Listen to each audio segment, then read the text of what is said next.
So I'm Jillian Griffin. I'm the Active Living Coordinator for the Town and Municipality of Yarmouth. Hi, I'm Frank Grant. I'm the Director for Yarmouth Recreation that represent the Town and Municipality of Yarmouth.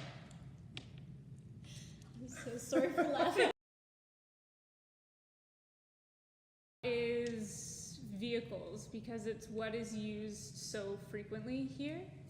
And I think that's unfortunate because we have so many great streets that could just, like, a little additional pavement and there can be bike lanes without any interference. And so I think we have a lot of natural infrastructure that we could sort of build on to create more walking, biking paths. So I think currently, if you're asking sort of anyone in the town, transportation immediately is vehicles, but I don't think it has to be like that. I think there's lots of opportunities to shift to be more active. I'll just add on to that's exactly what I was thinking of too, is that we rely so much on our vehicles when we should be thinking more about other forms of getting around. And in our business of recreation, of course, we're promoting people to be more active and to walk trails, and we're very fortunate that we have terrific networks of sidewalks and trails in the area, and it's one way that you can maybe save some money as well, because we know the other thing I was thinking of is the high price of fuel. So the of it myself for driving too much. So I think yeah, transportation is a big issue. Connected. Think of active transportation. Some people are going to do it because they enjoy it. And they, like myself, I live in Lake Annis and I enjoy biking to work in the summertime. And it's about, an hour and 15 minutes for me to do it. It's something that I enjoy. Not everyone is going to enjoy it. Some people are going to have to do it out of necessity. Some people will do it just to try it and then realize that it's something that they really enjoy. Some of them are going to have to start doing it because their doctors have suggested that this is something really good for your health. Like, there's good health benefits here. I think people do it for a bunch of different reasons, not just like recreation or leisure. Like, what is it, 37% of our residents are living below the poverty line? Mm-hmm. Like, active and sustainable transportation is a necessity for a vast, a lot of folks in our town. One example is we work very closely with the Schools Plus in the school systems. And so if they have a youth or family who want to participate in programs, but transportation is a barrier, I've had folks from there call me to say, look, they really want to go to this baseball, it's in town, how can we help facilitate this? And then so you're looking at busing schedules, you're looking at Bike Again, which is at the old RCMP station. So if we get them a bicycle for free, are they able to now bike?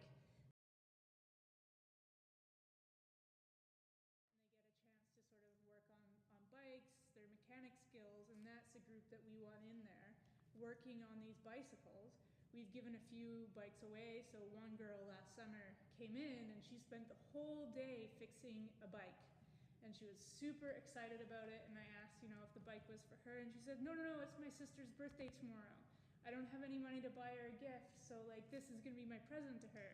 And so she spent the whole day learning how to fix bikes and like fixed up this bike to give to her sister. Yeah, like it was like amazing, right? And so like that's why we're located there with Bike Again, is because we can get those kids who are, everyone knows there's a lot of kids that hang out at Lake Milo during the summer.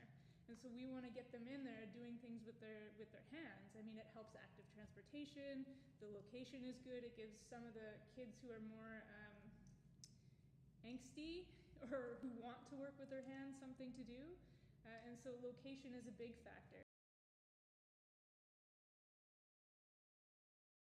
Do you ever think about planning recreation activities where they're located based on who the target group is, so that they can easily access it? in a perfect world, that would be great, but with limited facilities, it would be ideal that we had, pitches available for all different levels, but unfortunately here, we don't. And with the public transit, that's how a lot of seniors get around that don't have access to a vehicle. But to be honest, for a lot of our seniors activities, a lot of the participants are driving themselves or can physically afford or have a family member that bring them for a swim or for card games or for whatever. The dance. So the seniors dance, the parking lot is full. So we know we're missing a lot of that population with our Steps to Connect project that Jillian referenced. That was one of our hopes, was that we were going to get some of the senior population addressed because we know that they're home and they're not connecting in their communities, but it's a tough one because a lot of times when recreation opportunities are happening, it's in the evenings, it's outside of different types of transportation that's available to them.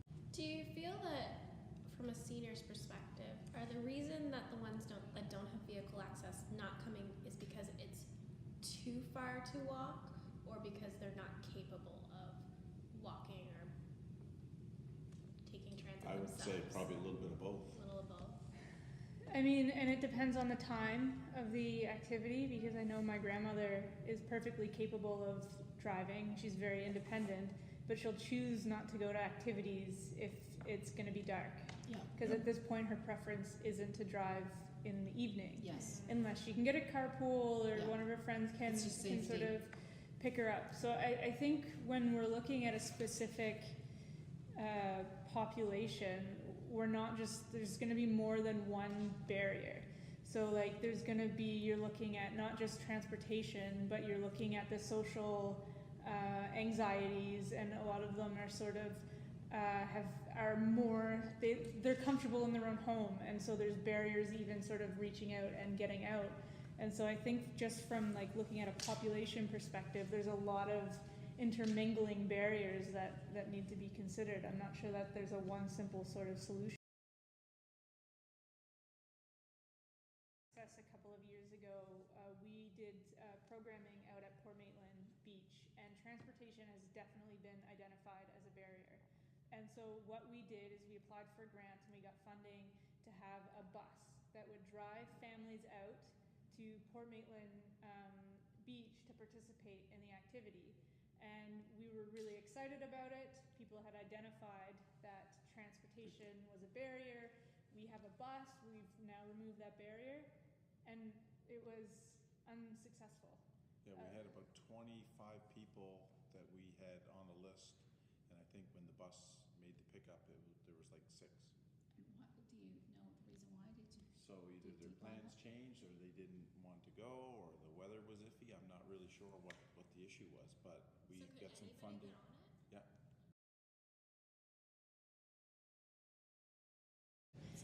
The whole busing, transit, taxi service has changed a lot. So there could be maybe a partnership with Hope, with one of their vans that we use for our programs to help get kids around, or it could be a local private company. I'm not sure, but Or even like coordinate with the transit bus schedule, and then they connect with some other mode of, with the stops, right? yeah, with the Hope or whatever else that you have. We've got a great trail system. So, I mean, I think ideally I would love to see our bus transit linked with the trails system and have sort of some more easy pieces developed, so you could easily jump on the bus here, jump off there, then you're on the trail, and all of a sudden you're at the Hebron Rec Complex. So the bus does it, but now we need to get folks maybe a bicycle, maybe something else, maybe they're comfortable walking, but to make sure that they have the knowledge that they can plan this way and it works together. The 8 to 80, like if you look at some of the workshops that have been done there and some of the places that have been highlighted, And I mean, from my understanding, is a lot of the examples of places that have curbed the car usage and are more of the active or sustainable transit. They have a lot of things in common that are, they have roads that are predominantly used for public foot walking, right? So like how switches closed off quite frequently, they have paths that are specifically designed for that, whether it's the main street that is totally closed off and it's just designed for walking and biking. They also have a comprehensive system of walking trails and bike lanes. So you can easily, without hassle, you know how you can get on the sidewalk and you can just get to the grocery store. Like, all the main things are connected. I think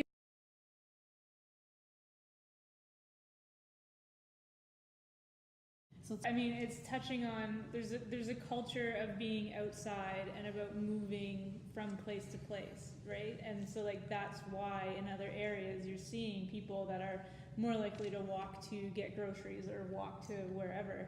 And I think that we're doing a disservice when we're looking at our youth and we're saying you can't go outside because it's raining, or it's too risky to do X, Y, Z, or and so I think that we're creating issues for ourselves that we're going to need to address in the future when we're sort of being overly fearful of weather and being outside and playing outside. So I think that it's, you know, it's a ways away, but if we want to start the shift, like the culture shift of active transportation, then we need to start sort of encouraging our youth to be mobile outside.